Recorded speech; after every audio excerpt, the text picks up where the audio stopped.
ஸ்ரீ காமதேனவே நமக.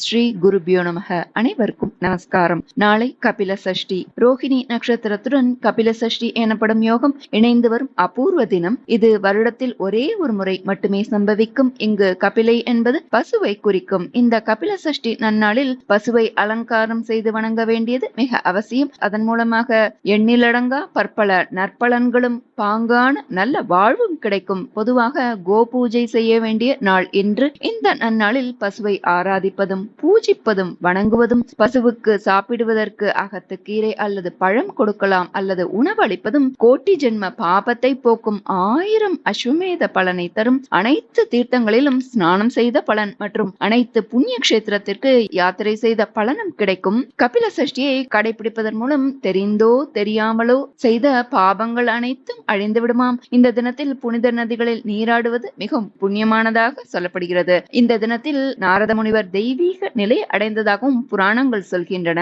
இவ்வளவு சிறப்புகள் கொண்ட இந்த தினத்தில் நாம் கோமாதாவை வணங்கி பூஜிக்கலாம். கோமாதாவை பிரார்த்தித்து காமதேனுவின் மகிமையை அறிந்து தேவி பாகவதத்தில் நவமஸ்கந்தத்தில் இந்திரனால் அருளப்பட்ட சுரபி ஸ்துதி எனும் கோஸ்துதி பாராயணம் செய்து பலன் பெறுவோம். இந்த கோஸ்துதியை கூறி கோ பூஜை கோ பிரதட்சணம் செய்ய சகல பாக்கியங்களும் கிடைக்கும். எல்லா பிரச்சனைகளுக்கும் இந்த காமதேனு வழிபாடும் கோஸ்துதி சொல்வதும் சிறந்த தீர்வு தரும் அப்படின்னு சொல்லப்படுறது. இதை தினமுமே சொல்லலாம். குறிப்பாக மகாலயபக்ஷம் 15 நாட்கள், அமாவாசை மற்றும் புண்ணிய கால தினங்கள், மாட்டு பொங்கல் மற்றும் அனைத்து விசேஷ நாட்களில் சொல்ல விசேஷ பலன் உண்டு.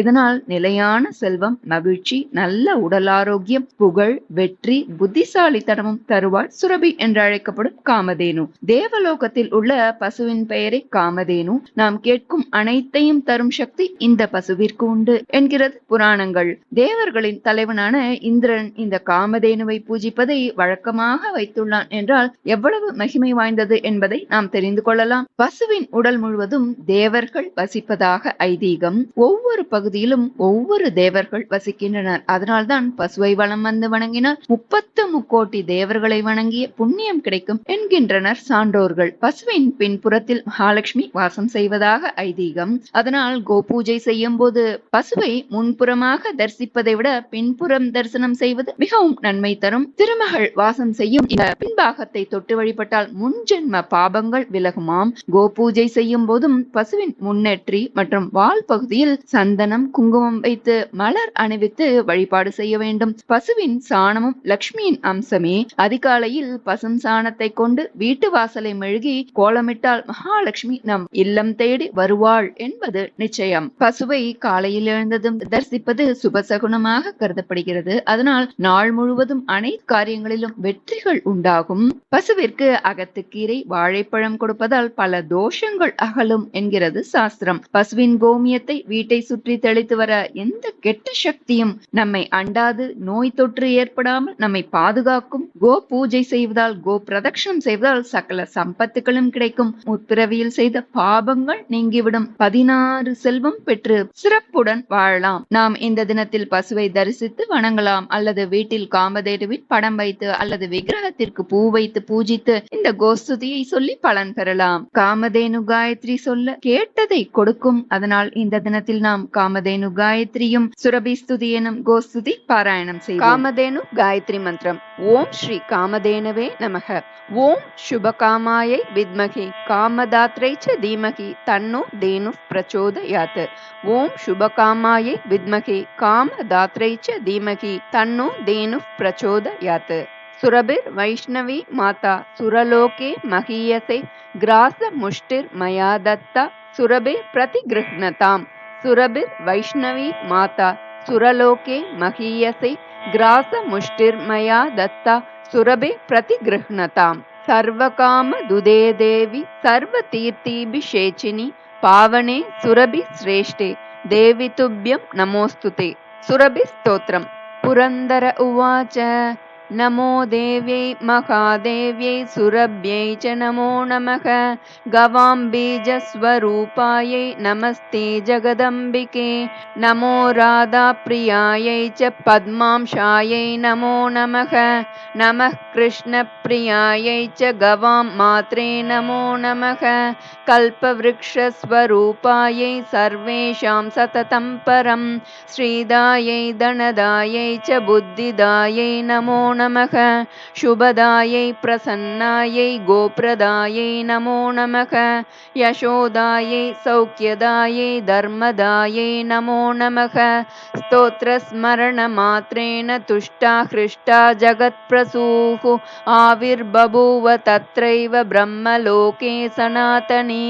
महेन्द्राय वरं दत्त्वा वाञ्छितं सर्वदुर्लभं जगाम सा च गोलोकं ययुर्देवादयो गृहं। बभूव विश्वं सहसा दुग्धपूर्णं च नारद। दुग्धाद्घृतं ततो यज्ञस्ततः प्रीतिः सुरस्य च। इदं स्तोत्रं महापुण्यं भक्तियुक्तश्च यः पठेत् सगोमान् धनवांशैव कीर्तिवान् पुण्यवान् भवेत्। सुस्नातः सर्वतीर्थेषु सर्वयज्ञेषु दीक्षितः इह लोके सुखं भुक्त्वा यात्यन्ते कृष्णमन्दिरं। सुचिरं निवसेत् तत्र कुरुते कृष्णसेवनं न पुनर्भवनं तस्य ब्रह्मपुत्रो भवेत्। इति श्रीब्रह्मवैवर्तपुराणे प्रकृतिखण्डे इन्द्रकृतं श्रीसुरभिस्तोत्रं समाप्तम्। ஸ்ரீகாமதேனவே நமः. ஸ்ரீ குருப்யோ நமः. இன்று கிருத்திகை விரதம், இப்போது சஷ்டியும் இணைந்துள்ளதா? நாம் முருகப்பெருமானை பிரார்த்தித்து ஜெய ஸ்கந்த ஸ்தோத்திரம் பார்க்கலாம். ஜெய என்ற பெயரிலிருந்தே நாம் அறிந்து கொள்ள முடியும் இந்த ஸ்தோத்திரத்தை சொல்ல ஜெயம் உண்டாகும் என்று. இந்த ஸ்தோத்திரம் தரித்திரத்தை அழிக்க வல்லது, ஐஸ்வர்யம் தரவல்லது, புத்தியில் கல்வியில் ஞானத்தில் சிறந்து விளங்க உதவுகிறது. எல்லாவற்றிற்கும் மேலாக எடுத்த காரியங்களில் வெற்றி கொடுத்து ஜெயம் உண்டாக்கி காரிய தடைகளை விளக்குகிறது. நாம் இந்த நன்னாளில் முருகப்பெருமானை பிரார்த்தித்து இந்த ஜெயஸ்கந்த ஸ்தோத்திரம் பாராயணம் செய்து சகல சௌபாகியங்களும் பெறுவோம். நாம ஸ்தோத்திரத்தை பார்க்கலாம்.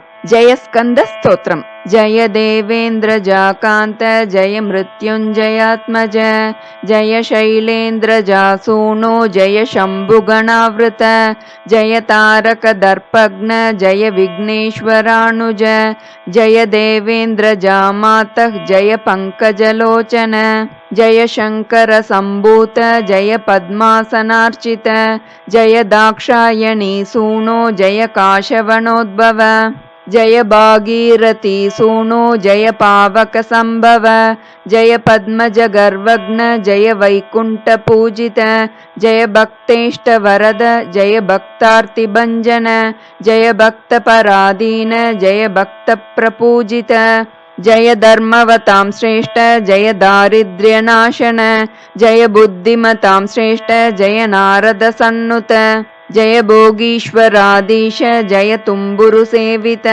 जय षट्तारकाराध्य जय वल्ली मनोहर जय योग समाराध्य जय सुंदर विग्रह जय सौंदर्य कूपार जय वासव वंदित जय षड्भाव रहित जय वेद विदांबर जय षण्मुख देवेश जय भो विजयी भव जय षड्भाव रहित जय वेद विदांबर जय षण्मुख देवेश जय भो विजयी भव जय षण्मुख देवेश जय भो विजयी भव जय षण्मुख देवेश जय भो विजयी भव।